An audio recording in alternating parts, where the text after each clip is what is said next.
কেকার স্বাদ কাহনে সকলকে স্বাগতম। আশা করি তোমরা সবাই খুব ভালো আছো, আমরাও ভালো আছি। ঘরে বানিয়েছিলাম কচুর ভর্তা। খেতে হয় গরম ভাতের সঙ্গে অসাধারণ। তাহলে আসো দেখে নিই কীভাবে করলাম ঘরে কচুর ভর্তা। সঙ্গে থাকো। কচু দিয়ে আজকে করব কচুর ভর্তা। তার জন্য অর্ধেকটা কচু নিয়েছি, আর অর্ধেক কচু দিয়ে আমরা মাছের ঝোল খেয়েছিলাম। ঘরে কচু সবার ভীষণ প্রিয়, তার জন্য জিরি করে কেটে এতে নুন মাখিয়ে রেস্টে রেখে দেবো আধা ঘন্টার জন্য, কষ বেরিয়ে যাবে। প্যানে তেল গরম করে নিয়েছি, দিয়ে দিলাম কালো জিরে ফোড়ন। ফোড়ন থেকে সুন্দর একটা গন্ধ বেরোলে দিয়ে দেবো এর মধ্যে রসুন আর পেঁয়াজ। পেঁয়াজ আর রসুনটাকে একটু হালকা ভেজে নেব।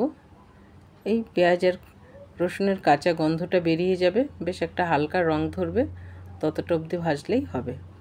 আর এখানে কচুতে আমি নুন দিয়ে রেখেছিলাম, তাতে কচুটা একদম সফটও হয়ে গেছে আর কচুর কষটাও বেরিয়ে গেছে। খুব ভালো করে ধুয়ে কচুটাকে নিয়েছি, আর এদিকে পেঁয়াজের রংটাও চেঞ্জ হয়েছে। এর মধ্যে এখন দিয়ে দিলাম কচু, আর দিয়ে দেবো স্বাদ অনুযায়ী নুন আর হলুদ। এখন এগুলো দিয়ে খুব ভালো করে একবার মিশিয়ে নিতে হবে। সব কিছু মিশিয়ে হালকা একটু জাল করে নিয়ে এর মধ্যে দেব লঙ্কা। বেশটা কাঁচা লঙ্কা দিয়েছি, যেহেতু কচুর ভর্তা লঙ্কার নুনটা একটু বেশি লাগবে, তাহলে খেতে ভালো লাগবে আর টেস্টটাও খুব ভালো হয়, বেশ একটা ঝাল ঝাল ভাব থাকে।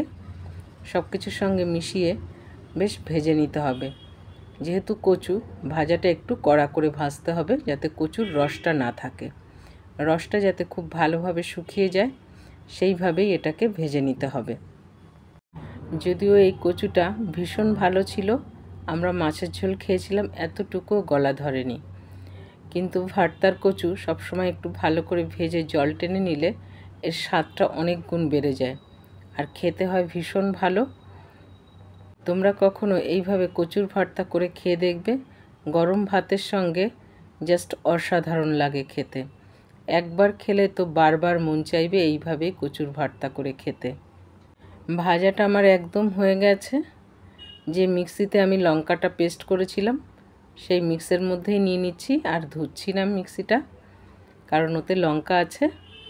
আর এর মধ্যে স্বাদকে ব্যালেন্স করার জন্য আমি সামান্য চিনি ব্যবহার করলাম আর দুটো শুকনো লঙ্কা। ভর্তা মানেই শুকনো লঙ্কা না হলে কিন্তু সেই টেস্ট আসে না। দেখো খুব ভালো করে আমি একদম মিহি পেস্ট করে নিয়েছি। তোমাদের ঘরে শিলবাটা থাকলেও শিলবাটাও কিন্তু বেটে নিতে পারো, সেটাও খুব ভালো লাগে খেতে।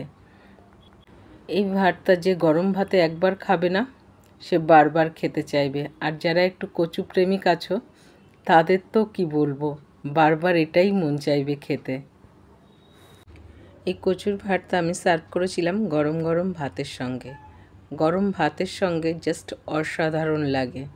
যারা কচু প্রেমিক আছো তারাই বুঝবে এর স্বাদ, এত ভালো লাগে খেতে। আর লেবু দিয়ে খেলেও তার আর এক রকম স্বাদ, তাই আমি দু রকমের স্বাদ নেওয়ার জন্য একটু লেবু রেখেছিলাম সঙ্গে। গরম ভাতের সঙ্গে অসাধারণ লেগেছে খেতে। লেবু দিয়েও খুব ভালো লেগেছে খেতে, আর লেবু ছাড়াও।